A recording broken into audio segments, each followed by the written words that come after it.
For a long time, the FBI has stood as this kind of neutral police agency of government, administering the laws, going after the bad guys. Many of us got our early impression of the FBI from the movie The Untouchables, where Eliot Ness leads this group of intrepid FBI agents chasing down the mafia. And this is, you could call it the romance of the FBI. But unfortunately, it contrasts very grimly with the reality of today's FBI, which is a corrupted agency, corrupted at the top. And since the instructions percolate down from the top, corrupted through and through. I'm not saying every ordinary FBI agent is bad. I'm saying that the top brass is very bad. Now, I want to illustrate this point by giving two set of contrasts that highlight what's happened to the FBI. Look, for example, at the way the FBI treats, on the one hand, the January 6th protesters, with, on the other hand, the Black Lives Matter and Antifa protesters. Now, let's start with January 6th. The FBI is on a sort of relentless manhunt to chase everybody down. Every grandma, every teenager, they're putting out photos all over social media. Let's get this guy there. And in some cases, they're talking about people who didn't do anything. They didn't even go in the Capitol. They were just in D.C., but nevertheless, they were caught in some sort of video. So the FBI is relentless in pursuing these people. It takes great jubilation when they grab one of them, and they send the SWAT teams, they sent the drawn guns, dawn raids. This is their MO. Interestingly, with the Antifa guys, there was video available. These are people taking over buildings, burning churches, confronting people, much more violence and occurring over many, many months. Yet the FBI is like, well, what can we do? How can we find these people? They're masked after all. So the FBI suddenly goes limp, goes, sort of see no evil. And so the contrast is just glaring. It's obvious. And then look at the treatment afforded people once they're arrested. The January 6th guys immediately locked up.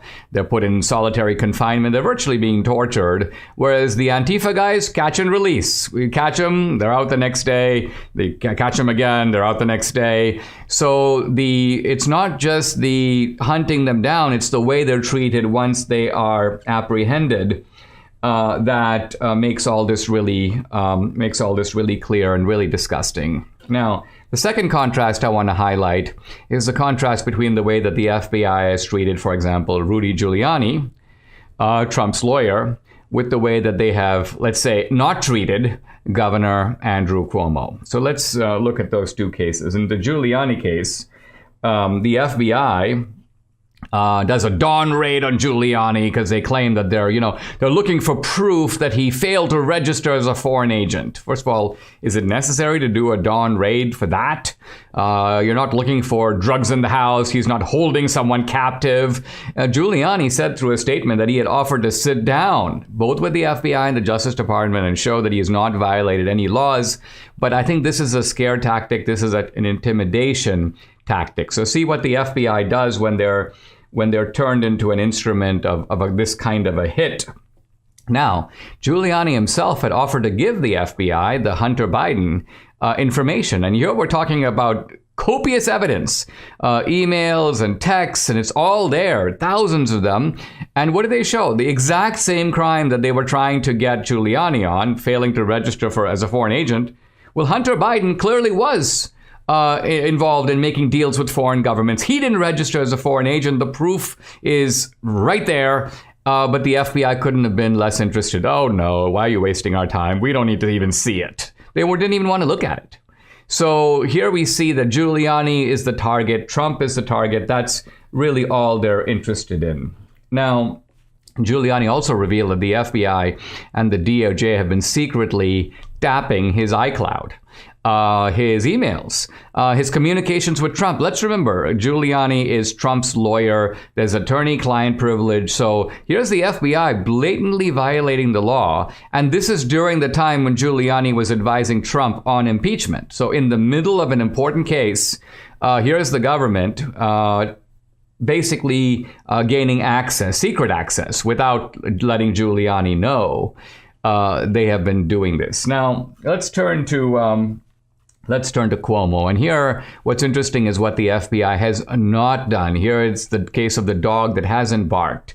Why? Because not only is he facing innumerable charges of sexual harassment. I mean, these are credible charges. Why? Because they're not coming from Christine Blasey Ford. Oh, I remember Andrew Cuomo when he was 15 years old. None of that. These are cases recent, multiple people. They're Democrats. They worked for Cuomo. They're on his team. They agree with him on policy, but they deplore his conduct. So these are credible accusations, multiple, and yet the New York AG, the Attorney General's like, well, we'll investigate, which is basically, you'll hear nothing more from us on this topic. We'll basically pretend to investigate and pretend to make a report.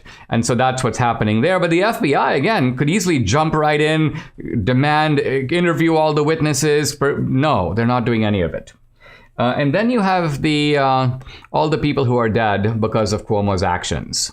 So now I want to remind you that the Trump administration had sent a major Navy ship, the USS Comfort, to New York. And they told Cuomo, listen, you can send patients from all your hospitals over here, and that will clear space for coronavirus patients. No, Cuomo didn't want to be seen like he was obliged to the Trump administration. So he sent the ship away. No, thank you. Instead, he orders nursing homes to take the coronavirus, the COVID patients. Obviously, COVID spreads contagiously. Obviously, a whole bunch of people die, thousands of them. And then Cuomo decides to cover it up. So he instructs his own staff, don't tell anybody about this. Don't tell the Trump administration. Don't tell state legislators in New York. There was a report prepared for a medical journal. The report was suppressed. There was data compiled. Cuomo told his people, don't give out this data. So you can almost say not only did his actions result in killing people, but then Cuomo himself, by the way, while he's peddling a book that highlights his leadership in the COVID era, at this very time, he decides to, you may say, hide the bodies, hide the data showing how many people died and where and when. And all of this has now come out. And again, this would seem to be a flagrant violation of office. And it's resulted in deaths. It's resulted in people dying who wouldn't otherwise die. You'd think this would be a matter, at the very least, for FBI investigation. But the FBI is dead silent. So I say enough is enough. This is, for me, enough indication that this agency is not an agency of justice. Now, justice, the key point about justice is that it needs to be neutrally administered. That's why we use the phrase equal justice under the law, because the law needs to treat people equally. It needs to give people the same kind of scrutiny, the same kind of penalty for the same kind of crimes. The FBI is really more like a hit operation. Go get that guy, and manipulate the laws, twist them, and see if you can get the guy either by framing him, or if you can't get him by frame, get him on something. And it almost becomes an investigation in search of a crime in Giuliani's case. I say enough is enough. I'm not saying we don't need a federal agency. I'm saying basically reconstruct it from the ground up with a better, more wholesome, more neutral, genuine, authentic Federal Bureau of Investigation.